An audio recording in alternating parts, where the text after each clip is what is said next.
Hey, what's up, everybody? Yellow Turtle here with my co-host Beef. Welcome to another episode of the LUKSOfam podcast, brought to you by KEEZ.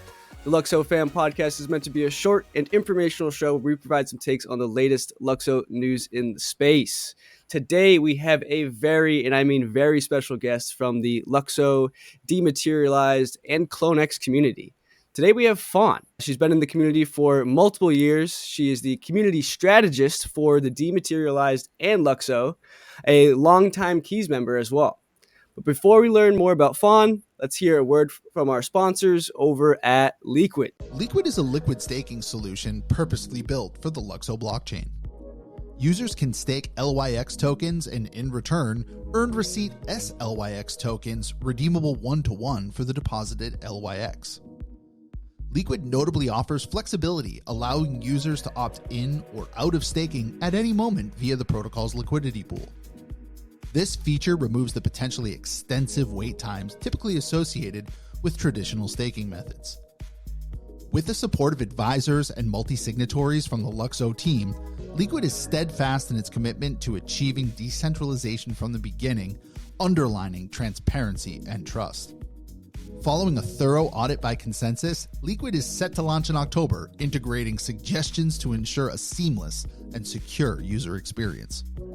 Don't forget to follow LEEQUID on Twitter to stay updated on opportunities for earning passive rewards and contributing to the security of the LUKSO blockchain. Fawn, how are you today? Yeah, I'm doing good. Thanks for having me on. Thanks for coming on. And Beef, how are you? Pretty good. Got my cup of coffee, little guy's sleeping. Super hyped about today. Awesome. Love to hear that. So why don't we start this episode by getting a little bit more of a background about you, Fawn.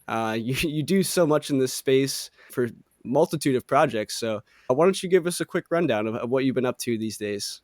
Yeah, absolutely. So, hey, I'm Fawn. That's actually my last name, my official last name. Lots of people just think of it as a screen name, but it's actually officially Natasha Fawn. That's my full name.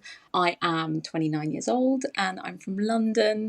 I've been in the Web3 space for around about two and a half years now. I kind of started buying crypto in late 2020, just after Corona and the pandemic, which I think is a lot of people's entry points that are now in Web3. And yeah, kind of just got really hooked, mainly after I read the LUKSO white paper, like I'm sure a lot of us did. Yeah, so kind of got into NFTs, and I've kind of been addicted ever since, buying JPEGs on the internet. And yeah, just been messing around with the communities, helping build up more of a presence of women within the artifact community, which has been amazing because it has been a very male-dominated community for a long time. So it's amazing to be able to provide a safe space for the ladies within the community and just onboarding more women as well. And yeah, been with LUKSO and the Dematerialized since around about this time last year. So yeah, it's been an amazing journey. Yeah, that's super exciting. I too got in around like just before the big COVID crash hit, but then it kind of solidified my interest in the space, like I'm sure it did tons of people, which is how deep you got to dive during that time period. Super pumped though about your connections to DMAT and LUKSO. Kind of speaking of which, do you want to talk about some DMAT? Yeah, absolutely. So as a Web3 strategist for them, how do you integrate your expertise in the community and strategy within DMAT? Yeah, so I think my sort of background in Web 2 has really helped build that foundation. So before I was working in Web 3, before the pandemic, I was kind of working for social commerce apps. So my entire career before that, and even at university, I kind of was building and on the kind of operating and marketing side of, social commerce platforms, mainly focused on beauty and fashion. And just building up the communities and user bases on those Web 2 apps. So a lot of my previous job, it was actually very similar to what I do now, which is, relationship management, making sure that the sentiment across the board is like happy, and kind of bringing in more like influential people, doing campaigns, things like that. So I think in that way, it helped to kind of build like that solid foundation of learned experience of like how to then process what I've experienced before and turn it into Web3. And in that way, just understanding how to handle community sentiment, how to develop those kind of personal relationships with our holders, like help them, with any kind of needs or wants and wishes that they might have with the project.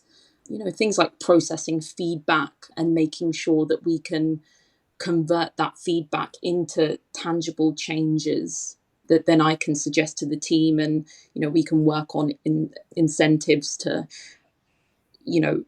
merge that into what we're already doing in our current roadmap, and maybe even tweaking things along the way. So I think it's kind of, my background has really helped with that. I mean, at the end of the day, in Web3, community is king. And I think that within a Web3 team, I would say it's arguably more critical, a position like community manager or strategist is almost more critical than your traditional sales or marketing, just because of how much of a huge role community plays in the overall success of the brand, and especially a brand born in the space. So I think, just having spent so much time participating as a community member, within all of the projects that I'm in, whether it's Artifact or Azuki or any of the other fashion projects that I've kind of been involved with and have collected over the years, I just think it gives me like a kind of unique position of experiencing what those teams have done, good and bad, and being able to properly empathize with holders to figure out what their kind of wants and needs are, because I've been in their position as a holder, and I know what people might need and what they might not. So that massively helps.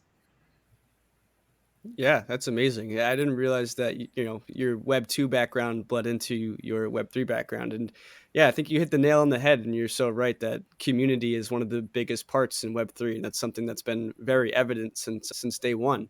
So that kind of leads me into my next question of sharing your experience working closely with the LUKSO team and with the Dematerialized team, specifically Marjorie Hernandez, the co-founder of LUKSO, and how does working with them compare to working in Web 2? Are you seeing a lot of similarities, or are you seeing a lot of differences, especially from the community side? Yeah, I think there are similarities and I think there are differences. I mean, firstly, Marjorie herself is just an amazing human being. I'm like forever in awe of her. She is actually the reason why I'm here today. I've kind of said this before on podcasts and on spaces and stuff, but it was really reading that white paper and then kind of investigating further and seeing a couple of her kind of talks on YouTube and via like videos and stuff that really made me confident as a woman to step into this area, because it almost felt very gate kept to me before I kind of understood it properly. So I mean, she is a huge inspiration as to like why I'm here today, but she's just an incredible person overall. I mean, I met her in Miami around this time last year at Art Basel, and we just had like the most amazing conversation that I left after about an hour and a half, just feeling incredible and so seen. And we just connected on such a deep level, which was incredible. It's not often, I think, that you meet someone that's just so tapped into the future. And I mean, anyone could be able to tell that just from reading the white paper, that she wrote. But she's got this kind of innate sense of what's to come that I think is really rare to find. Just someone that is so in tune with what's going to kind of occur in the future. But I think what's so special about her is she has that, but also like paired with her eye for culture and design and fashion, it just means that, you know, anything she touches really just ends up being effortlessly cool and innovative, just like she is, kind of thing. So I think she's a very special kind of person, and I think, you know, LUKSO gets its sparkle from her, really, because she just brings something extraordinary to the table. But yeah, I mean, I think it's also super inspiring as well, as a woman in the space, to see someone hold like a position that she does with like this unapologetic feminine sense, which is something that you don't often see in like male dominated industries. I feel like a lot of the time we kind of tone ourselves down, like in attempts to be taken seriously and things like that. So I think it's just pretty incredible that she shows up like authentically as herself. And yeah, like to me that's incredible, because I take a lot of kind of inspiration from that, and just try to do pretty much exactly the same thing, be feminine, but I also know exactly what I'm talking about, and I know I have my place in this space, you know. Yeah, I completely agree. Like Marjorie gives Luxo that sparkle, you know, between all the relationships that she's formed with prominent figures and the way that they've like personally talked about her, to the talks that she gives at some of these events. The one with the interview with Mindy is one that comes to mind right away. I Mm, forget the full name of the pod, but that one specifically really resonated with me. And just you could see the vision that she had, and it was easy to connect to it and kind of share that. And yeah, you have to be a unique type of person to be able to do that consistently. And she definitely does. totally. And I think it's one of those things as well, is that like it's very hard to make tech sexy, right? Like it's crypto is not naturally something that is, you know, mass appeal and cool and whatever. Like it's really such a tough task to come out the other side when you've got when you've got a technology like this that is very in depth and, you know, hard to get your kind of head around for kind of normal people in this world and stuff. So how she's able to kind of transfer her kind of energy into this and make it so magnetic, I think is a really special thing. And there's only a few companies within this space, Web3 and crypto, that are able to kind of do that, I think. Yeah, I totally agree with that. I really only think Luxo. I mean, I guess there's a few, but you're right. It is very tough to make Web3 sexy. That's a great quote. We're gonna have to clip that for sure. So, kind of switching gears a little bit. There's recently an announcement at Dematerialized that they're working on migrating the L14 assets to mainnet. Do you know anything about this, or like just how excited is the team to finally get these assets transferred over to Luxo mainnet? Yeah, absolutely. I think like the team is just ecstatic. We personally cannot wait, and it has to be said, obviously, that we're as eager as everyone else for this to happen. We've been waiting a long time for this capability as well, so it's something that we're really excited about. It just marks a new dawn for Dematerialized, and gives us the capacity to kind of move forward and incorporate other kind of elements into the kind of holder experience that we weren't able to do before with LUKSO, at least, because obviously we are multi-chain, but the majority of our products are actually on LUKSO. So I think it's just a really exciting time. The only thing is, it's really important that we get it right, and it has to be noted that we're, you know, building this system completely from scratch. So it does take time, and obviously it took us having to wait until the universal profiles were officially launched for us to understand, okay, this is like the final technology, there's kind of no changes kind of occurring, and now we can kind of take everything that we've been working on and all the kind of, I mean, it's been a process that we've been managing for the last couple of months, you know, just figuring out how we can give the best user experience to migrate. And I think it's important to note as well is that, you know, with LUKSO and the Dematerialized, we've really tried to onboard as many people that aren't within the Web3 space and aren't crypto native. So that is super important to incorporate in the user experience of the DMAT migration, just because we have so many people that, bought with Apple Pay and had never bought an NFT before. So, we want them to be able to migrate safely, securely, and just find the process completely easy without having any kind of troubles and like not allowing people to, or turning people off the process, should I say. So, it's easy enough for us who have been in the industry for, 3 years or whatever. We know how wallets work. We understand we probably all have migrated at least one asset from ETH to Polygon or swap things on Uniswap or whatever, so we know this kind of thing, but a lot of the DMAT customers and holders don't.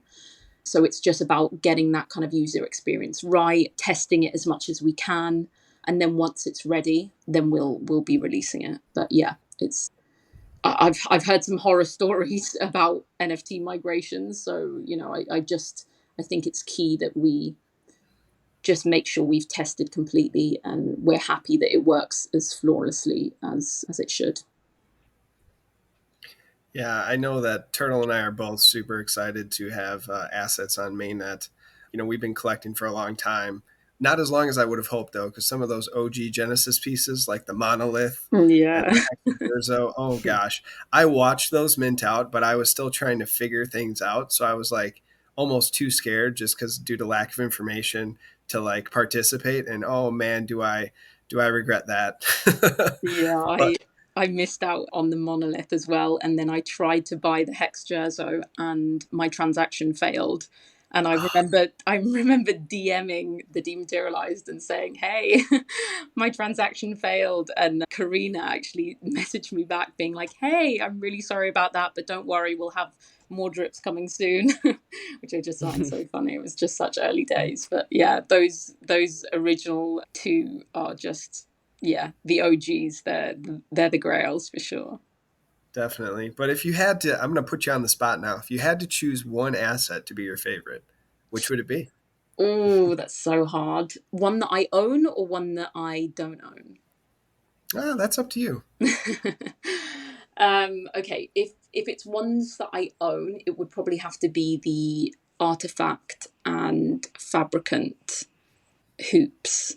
I think they were my first purchase, and I love them. In real life, I wear big hoops all the time, so I feel like it reflects on my stylistic choices outside of the metaverse. So I can't wait for me to be running around in some kind of Web3 game wearing those bad boys. But if it's one that I don't own and my like ultimate grail, that if I could choose any asset to own from Dematerialized, it would probably be one of the same collection, Artifact, Fabricant. It would be one of the dresses. Those, to me, those one of ones, there's 3 of them, and they are just so beautiful. I think they're one of my favorite digital fashion pieces ever. So yeah, I'd definitely choose one of those grails. Oh, you're flexing those hoop earrings, the artifact ones. Those are so cool. Like Alt used them on his avatar like often on his clone. So yeah, it's pretty cool to see them getting used. Yeah, they're amazing. So kind of continuing on that though, if you were super early to DMAT and you've we're not really sure, I guess, what the rules were for this, but you guys implemented some sort of early adopter tiered NFT reward system. Can you kind of talk about that? Like speak to the different tiers and kind of what you're most excited about for the holders of them? Yeah, for sure. So yeah, it's basically the DMAT Owners Club, which is our kind of loyalty program, our Web3 loyalty program. I believe it launched late 2021, or it could have been early 2022. But yeah, it was essentially something that we wanted to, reward the people that had been collecting for a long time with us, but also have it so that there's different tiers that people can kind of be a part of, and it's something that you can then access different levels of what we're kind of offering through the tiers. So we have our Pixel Fam, which is our highest level, and then we have our Pixel Pals, which is our mid-tier level, and then we have our Pixel Fans. So yeah, we have these 3 categories of our pixels, which is our community members, and essentially, yeah, they get different exposure to Discord channels. We have early access perks. We've done things like events in the past where, you know, different tiers have been invited to those events and had exclusive invitations.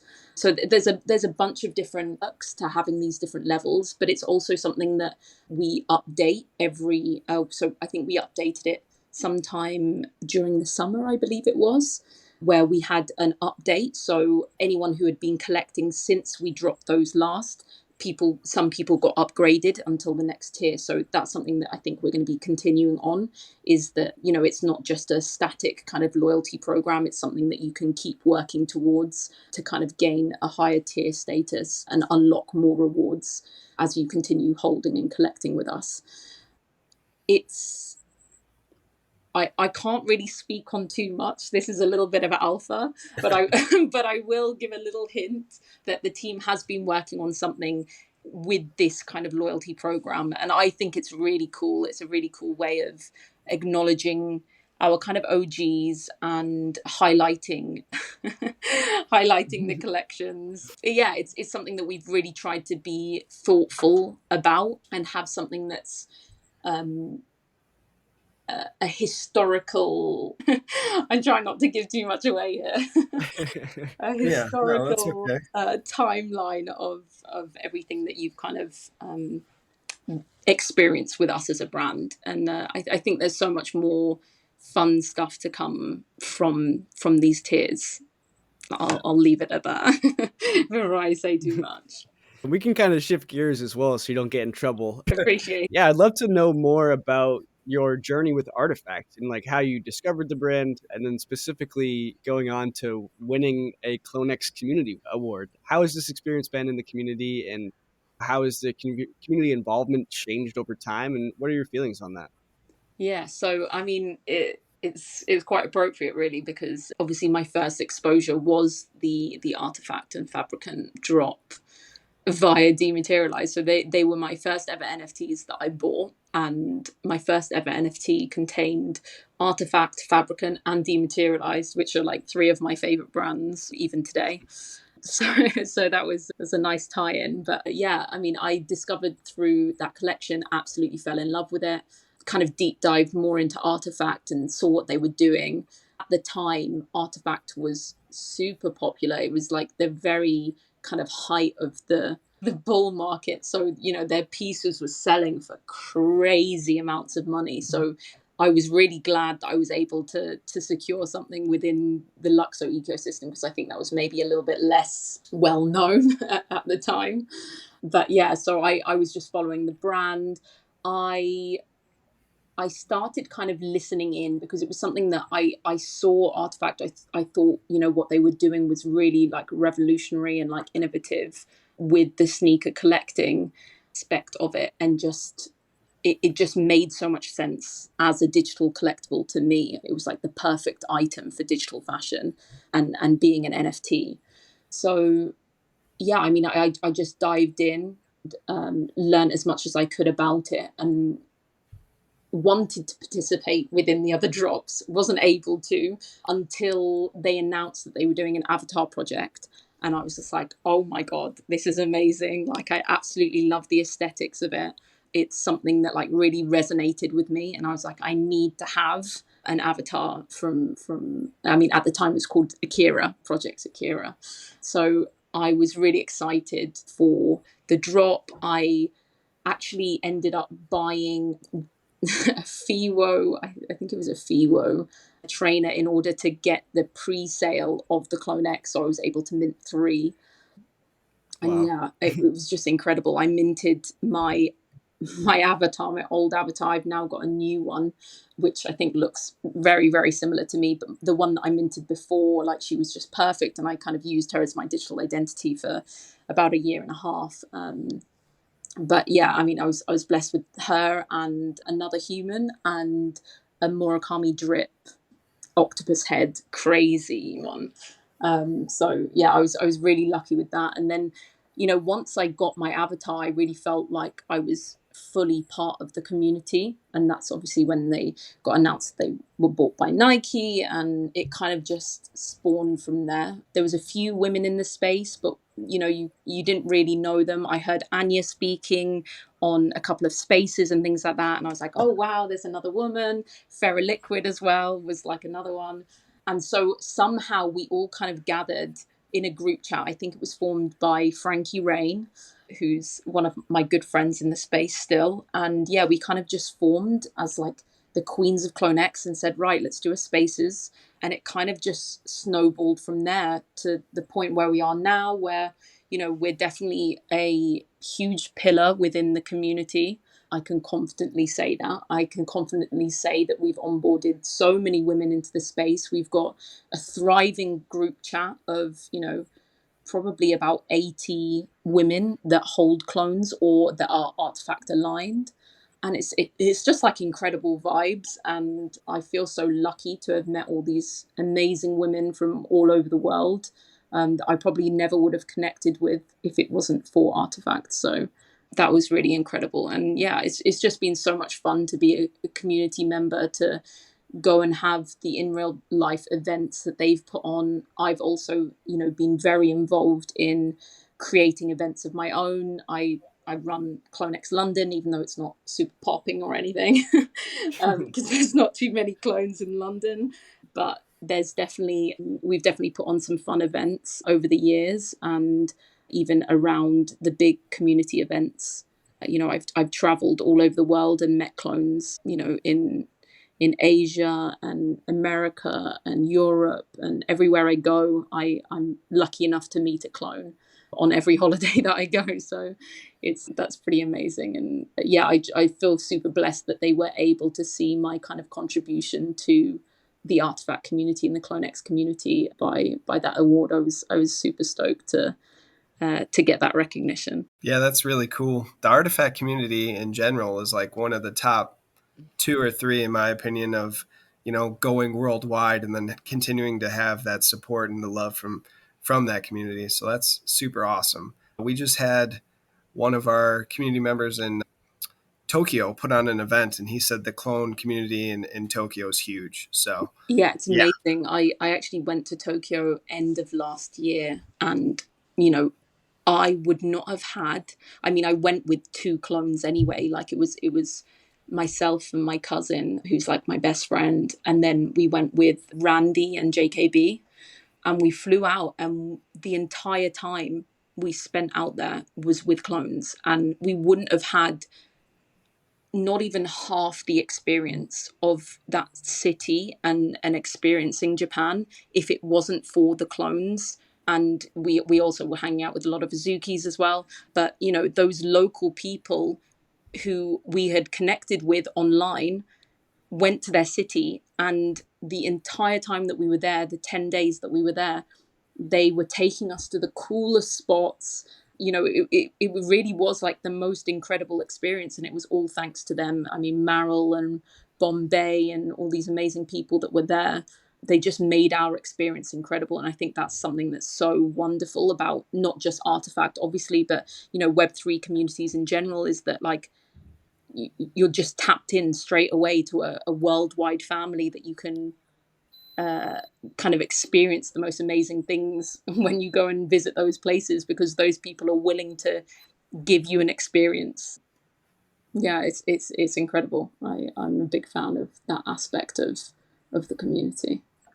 Oh, and having those locals kind of like show you the best places for sushi and Yeah. like ragu and like ramen, like, oh my gosh, I'm so jealous. We went to like the best spots ever, and that we would have never have been able to like find or go to. Like we wouldn't have known what we were supposed to do in that city. We probably would have had a very like touristy holiday, but because we were surrounded by people, locals, and people who knew all the cool places to go and events that were on, we just ended up having the most amazing time. And it wouldn't have been half as good if we didn't have Clone X Tokyo to help us with that.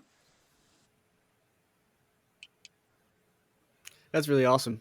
That's really awesome. And, it's really nice to see that the artifact community is really that strong, right? I'm sure you just put out a single tweet or asked maybe a few group chats, and all of a sudden you had one of the best travel experiences that you might ever have. So that's really awesome. Yeah, absolutely. Well, so we're coming up on 33 minutes here, and we'd like to keep them semi-short, but we do have some more questions about universal profiles for you, which I feel like is something that we should get into. So have you created your universal profile yet on mainnet, and how did it go for you? Was it smooth? I have. I wanted to create it on day one because I feel like it's such a flex to have a universal profile from day one. So yes, I did create it. It was really smooth for me. I know a couple of people did find it slightly buggy. It was completely smooth. I was kind of blown away by how easy everything was. I mean, even me, like having kind of exposure to the team and what they've been building and stuff, it was just such a seamless experience, and just connected all the dots from what we've been seeing, that the team has been working so hard for so many years behind the scenes. So yeah, it was amazing to experience that. I think the only thing, I had one tiny little bug, which is I tried to change my profile picture on there, I think, and it did end up changing, but it came up with an error message when perhaps it shouldn't have. But apart from that, it was completely smooth, and yeah, it was very fun to experience that for the first time. Yeah, so I was just going to say, have you been tapped into like what's being built, and kind of which dApp are you most excited to try? I mean, obviously Universal Page, I think they're doing so much and they'll enable so much, in the LUKSO ecosystem, and so early on as well. They've been building for a long time. So I think that will be amazing. But I also love what, Drops is doing, and I feel like they're going to come out with some real heat. We've obviously seen LEEQUID at the moment, but I think they've got definitely more to come, and I'm really keen on like their vision and like branding. I think everything that they do in that sense is like incredible, and I appreciate it coming from like the background that I come from, is that like it all looks great. So yeah, I'm excited particularly for those two. Yeah, I've been so excited. I've been creating testnet accounts and trying out these different dApps. There's tons of cool stuff though that's minting on testnet, and it's TBD, if like some of these things will have functionalities. If you have it on your testnet, maybe something will happen to your mainnet profile. So you should definitely, Turtle created a video in case you haven't made one, make a testnet profile and get active on some of these dApps. Yeah, I mean, I've seen people be really active and like minting certain things, like even like the crypto whales on Universal Page and stuff. So yeah, I definitely need to spend some time and actually mint some of those kind of things, because it's fun to like participate in those early movements. Yeah, and I'll drop a little bit of alpha as well. Fawn actually helped us on our hackathon project at KEEZ last summer, which is still under development, and we should have some updates coming real soon. It's so fun for me to, being like a previous kind of hackathon winner or whatever, that we were kind of participating in, what was it, August 2022. So it's funny that I was participating in the last hackathon, and just, over a year later or whatever, I'm now on the team helping support all of the new builders that were in my position, just over a year ago. I'm super, super, super excited to see everyone building on this new hackathon. I think it's going to be incredible. I've got some friends as well that are submitting projects, and from what I've heard they're doing, it's going to bring so much life to the ecosystem, and it's just such an exciting time for LUKSO. We've been waiting for this day where builders can actually build on it, and this is the time now. So yeah, it's just an exciting time, guys. For sure. So, like, one more question about the LUKSO tech. So, when you think about the tech and the LSPs, which part is most beneficial when you're like pink pilling your friends? I mean, I think it's everything, to be honest. LUKSO just changes everything, right? It's the security of it, the user experience of it, the user interface of it, just everything around kind of universal profiles and the way that they work. I think if I was to pinpoint one thing that I think I would probably say I really love the possibilities of the transaction relays. I think that to me it's been one of the hardest points of onboarding people to Web3 is gas fees, and knowing that they've got to pay an additional amount and it depends on whether the network is busy or not. You know, I had friends that thought I was absolutely crazy paying hundreds of pounds worth of gas fees when, you know, an NFT mint was going on in the bull market, and that just totally like turned them off. They just couldn't understand why they would have to pay an additional amount of money on top of it. You know, because even small fees are kind of off-putting, right? Like, you know, we all experience kind of Airbnb or Deliveroo, and you feel deceived when those extra additional charges come up or whatever. So the fact that kind of LUKSO is able to kind of solve this and hide those fees and allow brands to kind of take on that small additional cost, I think it just simulates Web 2 more and kind of scares people off a little bit less. I think LUKSO solves this is definitely my favorite phrase. You mean you're not a huge fan of a £150 cleaning fee went from an Airbnb? Terrible. It's such a rug pull. Yeah, I know for sure. I too agree that relays will be huge. You know, also having that ability to not even need to buy it on an exchange, just to go straight to the relayer and get started is huge. Totally. Well, all right. This has been a great episode. I just want to thank you so much for coming on and taking the time to talk to us today. I think we had a really good conversation. Your answers were really, really amazing.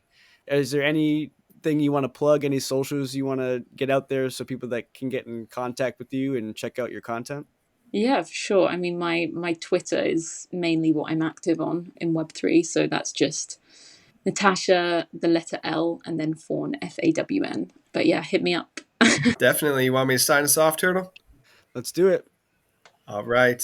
As always, remember, none of this is financial advice. We're just a group of LUKSOfam just talking about what we love.